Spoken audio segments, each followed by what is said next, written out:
پیارے بچوں، السلام علیکم ورحمۃ اللہ وبرکاتہ۔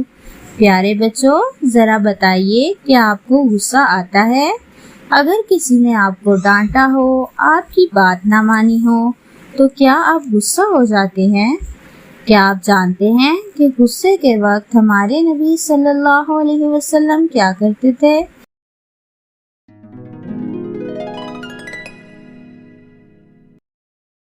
ایک بہت پیاری بچی تھی جس کا نام فاطمہ تھا۔ اسے اپنی ہر چیز سے بہت پیار تھا، خاص طور پر اپنے ہاتھ سے بنائی گئی ڈرائنگ سے۔ ایک دن اس نے ڈرائنگ کی اور ایک خوبصورت گھر بنایا۔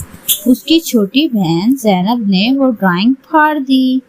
فاطمہ کو بہت غصہ آیا اور وہ غصے سے لال ہو گئی اور اپنی چھوٹی بہن کو ڈانٹنے لگی۔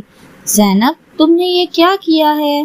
اسی وقت امی آواز سن کر دوڑی آئی اور فاطمہ سے بولی، فاطمہ، ہمارے نبی صلی اللہ علیہ وسلم پر تو لوگ کوڑا پھینکا کرتے تھے، پھر بھی غصہ نہ کرتے تھے۔ فاطمہ شرمندہ ہوئی اور بولی، امی، آئندہ میں اپنے پیارے نبی صلی اللہ علیہ وسلم کی طرح نرم دل بنوں گی۔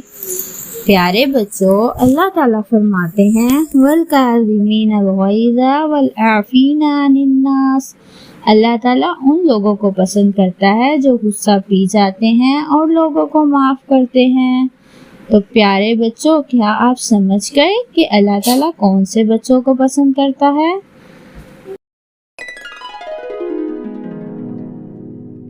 اللہم اجعلنی حلیما، اے اللہ مجھے بردبار بنا دے۔